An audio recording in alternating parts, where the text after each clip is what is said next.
नमस्कार, मेरा नाम है मयंक और आप देख रहे हैं दी लंदन टॉप की स्पेशल पेशकश। इसका नाम है कोरोना डायरीज। कोरोना डायरीज में हम लोग कोरोना के बहुत सारे किस्से, बहुत सारी कहानियां लेकर आए हैं। लोगों के अकाउंट्स, उनके निजी अनुभव कि कोरोना में उन्होंने क्या अनुभव किया, कैसे किया और किस तरह की दिक्कतों का सामना करना पड़ा। अगर उनके लाइफ में कोई चेंज आया तो वो किस वजह से आया, किस तरह से आया। इसी कड़ी में आज हम लोग जिनसे बात करने जा रहे हैं उनका नाम है प्रभाकर, प्रभाकर शर्मा। तो हम लोग बात करते हैं प्रभाकर शर्मा जी से। प्रभाकर जी, कैसे हैं आप? मैं बहुत अच्छा हूँ। धन्यवाद, आपने मुझे इस डिस्कशन के लिए इनवाइट किया। Thank you very much. जी। और मैं ये पूछना चाह रहा था कि आप क्या करते हैं, अपने बारे में बताइए। क्या फील्ड है आपका, किस तरह से काम होता है, ये सब चीजें। जी, बैंक में मेडिकल डिवाइस इंडस्ट्री में काम करता हूँ। एक कंपनी है यूएस की, तो उसकी इंडियन सब्सिडरी में एज एरिया मैनेजर में इंदौर में काम करता हूँ। अच्छा। तो मेरा आना जाना लगा रहता है हॉस्पिटल्स में रिलेटेड टू जो भी हमारे प्रोडक्ट्स हैं, उनके प्रमोशन, उनके डिस्ट्रीब्यूशन के लिए। तो अच्छा। वो हमारे डे टू डे वर्क है जो कि हम करते हैं। हम्म। और घर में कौन कौन है आपके, प्रभाकर जी? मेरे घर में इंदौर में तो मैं मेरी वाइफ है साथ में, और अभी मेरा एक बेटा है रहता है। हम्म। और मेरी फैमिली में मेरा ब्रदर है और मदर है जो कि चंद्रपुर में है, महाराष्ट्र में रहते हैं। अच्छा। तो जी। अभी जो ये कोरोना का पूरा महामारी का दौर है, तो क्या आपके घर में या आप इस चीज से गुजरे या आपके कोई रिलेटिव हो जो इस चीज से गुजरे हों? और अगर ऐसा हुआ तो मतलब क्या एक्सपीरियंसेस थे उस वक्त के आपके? मयंक जी, ये तो कोरोना का जो महामारी का दौर है, तो मैं ये सिर्फ मैं नहीं, मुझे लगता है कि देश के सभी लोग, सभी लोग किसी ना किसी को तो जानते ही होंगे जो कि इस बिल्कुल बिल्कुल। बीमारी से गुजरा हुआ है। ऐसा हम्म। मेरे साथ भी हुआ है। मेरे क्लासमेट्स हैं जो इस बीमारी से अभी भी जो है उनके परिवार वाले सफर कर रहे हैं। मेरे खुद मामा जी जो है, तो हम्म। वो सैटरडे को अभी हॉस्पिटलाइज्ड हुए हैं क्योंकि उनका ऑक्सीजन काउंट कम हो गया था फेफड़ों में इन्फेक्शन की वजह से। तो वो भी हॉस्पिटलाइज्ड है, वो जबलपुर में है। हम्म। तो यही है कि इस दौरान जो है चैलेंजेस इतने आते हैं कि जो महामारी है वो हम्म। काफी तेजी से फैल रही है। और हमारा बिल्कुल। जो सिस्टम है वो शायद इस बात को लेकर के इतना तैयार अभी तक नहीं था, और ऑलरेडी हमारे पास में एक साल का फटीग था जो कि हम्म। हम देख रहे हैं कि डॉक्टर्स लोग वो कंटिन्यू, डॉक्टर्स हॉस्पिटल का जो स्टाफ है वो कंटिन्यू 24/7 काम कर रहे हैं। और किस तरीके से काम कर रहे हैं वो शायद जो मेडिकल फील्ड में लोग हैं वही जानते हैं। सही उनके बात। वो घर वालों को रिस्क पे रख करके काम कर रहे हैं। डॉक्टर्स जो है जितना उनसे हो सकता है उससे ज्यादा वो काम करने की कोशिश कर रहे हैं। और ये हम्म। सिर्फ उससे डॉक्टर्स नहीं, हॉस्पिटल का सारा स्टाफ भी लगा हुआ है कि किस तरह से लोगों को जो है बेहतर केयर दी जा सके। सारे लोग अपना बेस्ट देने की कोशिश कर रहे हैं। बट बिल्कुल। सारी चीज आकर के खत्म उसी पॉइंट पे होती है कि आखिर उनके पास में जितनी फैसिलिटी होगी, जितने हम्म। बेड्स होंगे, वो उतने ही प्रोवाइड करा पाएंगे। सही बात है। और ये जो महामारी का जो दूसरा दौर आया है, या हम तीसरा हम्म। कहें, जो भी कहें हम इसे साइंटिफिक लैंग्वेज में, तो इसमें इतनी तेजी से संक्रमण बढ़ा है पिछले 2 हफ्तों में कि हम्म। कोई भी शहर इस बात के लिए शायद तैयार नहीं था।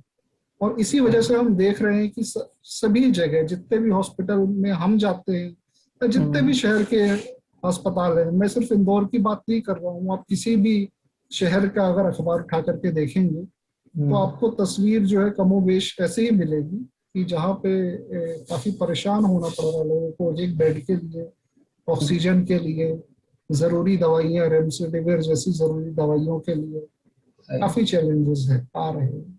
अच्छा, तो जैसे अभी हम लोग, जैसा कि आपने भी बोला कि ये दूसरा दौर है, एक तरह से सेकेंड वेव सॉर्ट ऑफ इसको बोला जा रहा है।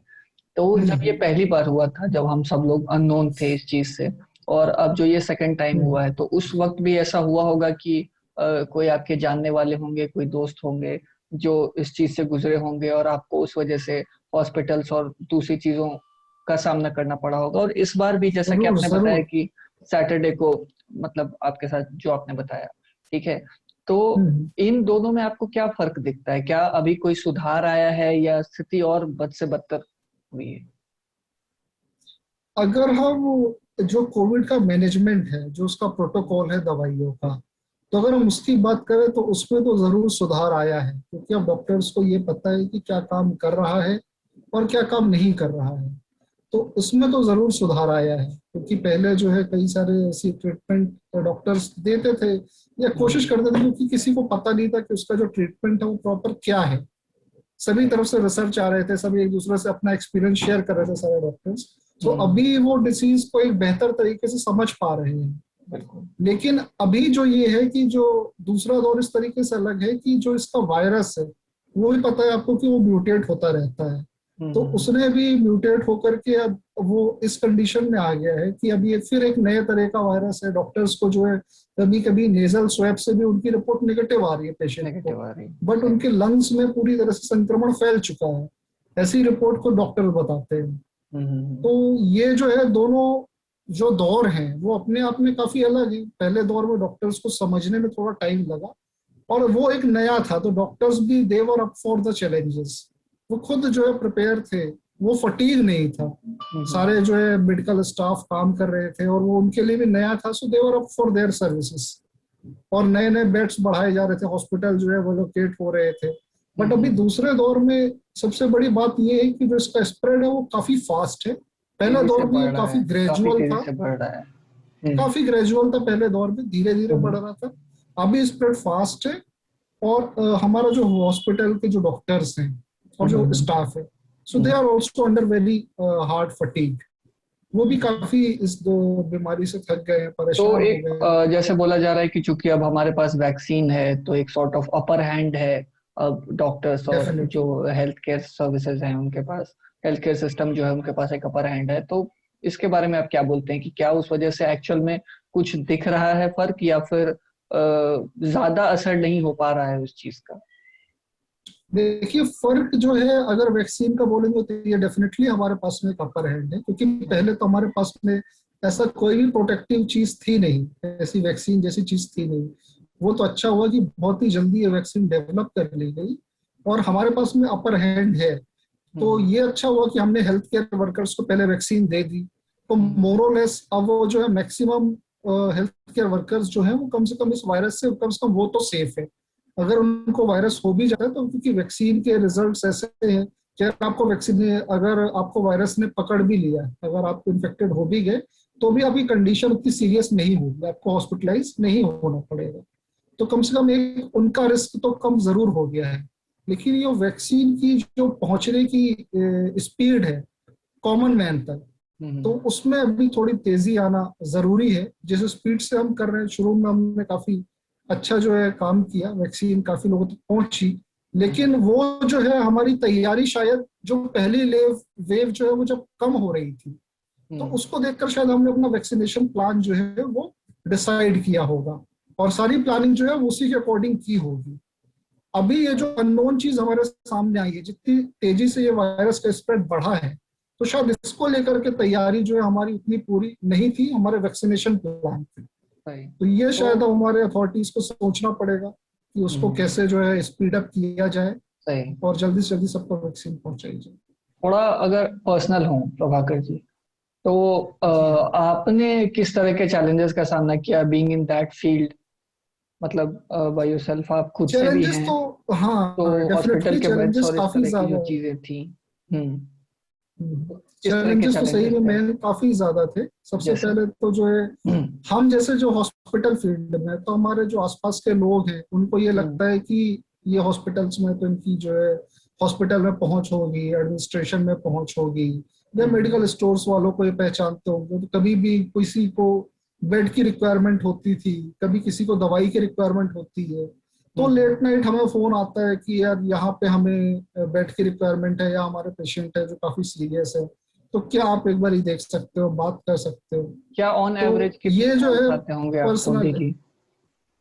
मुझे तो हफ्ते में 3-4 कॉल ऐसे अभी आते ही आते हैं, जिसमें या मतलब तो क्लोज कॉल्स, इंसॉल्वेंट जो की कि क्लोज लोगों के कॉल्स, क्लोज कॉल जो कि क्लोज लोगों के कॉल्स। जिनको ये हम्म, पता है कि मेरा जॉब क्या है, मेरा प्रोफेशन क्या है, जिनको ये हम्म, पता है, वो डेफिनेटली अगर उनके घर में या उनके आस पड़ोस में कोई भी हम्म, इस बीमारी से संक्रमित होता है, तो एक बार ही फोन हम्म, वो जरूर करते हैं ये पता करने के लिए कि यहाँ इस हॉस्पिटल में बेड मिल जाएगा या नहीं मिलेगा, या दवाई वहां में मिल जाएगी या नहीं मिलेगी, या आप हम्म, कहीं से अरेंज करवा सकते हैं क्या, कोई किसी को आप जानते हैं जो ये हमारे लिए अरेंज कर दे। और सही। दूसरा हमारा वर्किंग से रिलेटेड भी काफी चैलेंजेस था, क्योंकि हमें जो है हम्म, डॉक्टर से मिलना पड़ता है, या हमें परचेज से मिलना पड़ता है हम्म, सामान के सिलसिले में जो हम सप्लाई करते हैं। तो वो हॉस्पिटल में एंट्री करना मरीजों के बीच में, तो वो भी काफी, वो एक अलग तरह का चैलेंज था जो कि प्रोफेशनल था। आपके लॉकडाउन का एक्सपीरियंस कैसा रहा जब लॉकडाउन हुआ और मतलब। लॉकडाउन, जब पहला लॉकडाउन लगा जो कि 20-21 दिन का था, तो वो हम्म, तो एक्सपीरियंस ऐसा था कि हम लोग खुद जो है सारे लोग आपस में क्लोज हो गए थे, मतलब फैमिली लोग ग्रुप पे बातें चलती रहती थी। हम्म, कंपनी में जो है लोग हमें इनकरेज करते रहते थे कुछ नई नई चीजें करने के लिए, नई नई चीजें ट्राई हम्म, करने के लिए, नए कोर्स ट्राई करने के लिए नए नए टास्क दिए जाते थे। तो ऐसा जो पहला लॉकडाउन था वो तो ऐसा ऐसा करते निकल गया। काफी हम्म, लोगों ने सीखा, और काफी जो है पुरानी चीजें रीडिस्कवर की, कई पुराने सही। शोज देखे, पुरानी मूवीज देखी। हम्म, फिर उसके बाद भी जैसे जैसे लॉकडाउन बढ़ता गया तो फिर वो चीजें जो है कोप अप होती गई, आपका पेंडिंग वर्क और सही। मार्केट का सिनारियो, कई सारी चीजें हम्म, कोप अप होती गई।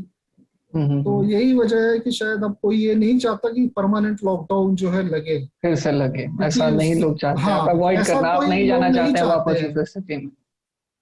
डेफिनेटली कोई भी नहीं जाना चाहता कि कोई हम्म, परमानेंट लॉकडाउन लगे, क्योंकि जो है इससे हमने खुद पर्सनली देखा कि जो वेल ऑफ लोग हैं वो हम्म, तो जो कोप अप कर जाते हैं, बट जिनका जो डेली वेज पे जो काम करते हैं, जो हमारे हम्म, आसपास लोग हैं, तो उनको जो है काफी इसकी वजह से चैलेंजेस फेस करने पड़ते हैं। सही। तो एक बार जैसे अब लॉकडाउन खुला, उसके बाद लोग थोड़े रिलैक्स हो गए, सब बाहर निकलने लगे और रेस्टोरेंट वगैरह जाना शुरू हो गया, लोगों का बाजार में हलचल बढ़ गई। तो अब बहुत लोगों का ऐसा मानना है कि ठीक है, कोरोना ही है, मतलब वैसा कुछ नहीं है, झेल लेंगे, जैसे पिछले बार कर लिया, उतना ज्यादा डरने की हम्म, जरूरत नहीं है। तो आप चूंकि डेली हॉस्पिटल विजिट करते हैं, आपका काम है ये चीज, ठीक है, आप जाते जी हैं, लोगों को जी। देखते हैं, वहां का हाल आप डेली देख रहे हैं, तो आपको क्या लगता है कि इस बात में कितना दम है, और उन लोगों के लिए आप क्या कहना चाहेंगे जो इस तरह का अप्रोच रखते हैं। मैं तो यही सबको एडवाइस देना चाहूंगा कि मैं खुद 1 साल से इसी एनवायरनमेंट में काम कर रहा हूँ, जब से हम्म, ये कोरोना आया है। और सबसे बड़ी चीज है कि हमें खुद से प्रोटेक्शन रखनी है। टचवुड अभी जो है हमारी फैमिली में किसी को हुआ नहीं है यहाँ पे इंदौर में, ना मुझे ना हम्म, मेरे घर में किसी को हुआ टचवुड। हम्म, कंसिडरेबल कि हमारे आस पड़ोस में काफी इस बीमारी का स्प्रेड था, और मैं खुद हॉस्पिटल जाता हूँ उसके बाद भी मैंने अपने आप को इससे बचाए रखा इतने दिनों तक। उसकी एक ही वजह है कि मैं हमेशा जो है मास्क का इस्तेमाल करता हूँ, सही तरीके से मास्क पहनता हूँ, और हम्म, रिकमेंडेड मास्क जो होते हैं फैंसी मास्क को छोड़ करके, आपको अच्छा। हमेशा 3 प्लाई मास्क या हम्म, N95 मास्क जो भी हम्म, अवेलेबल हो, आपको रिकमेंडेड मास्क पहनने चाहिए, सही तरीके से मास्क पहनने चाहिए, और क्राउडेड प्लेसेस को डेफिनेटली अवॉइड करना चाहिए। अवॉइड करना चाहिए, बिल्कुल। अवॉइड करना चाहिए until unless it's very emergency. मेरे घर में भी एक मेडिकल इमरजेंसी हो गई थी, मेरी नानी अक्टूबर नवंबर अक्टूबर के महीने में वो उनका देहांत हो गया था। तो मुझे हम्म, हालांकि ट्रेन से जाना पड़ा था, बट उस टाइम भी मैंने ट्रेन में भी जो है पूरी रात मास्क पहन के मैंने सफर किया था, क्योंकि मुझे पता है कि मास्क की इंपॉर्टेंस कितनी ज्यादा है। अगर आपको इस बीमारी से बिल्कुल, बचना है तो बिल्कुल। मास्क ही आपकी एक प्रोटेक्टिव लेयर है जो कि आपको हम्म, इस बीमारी से बचा के रखेगी।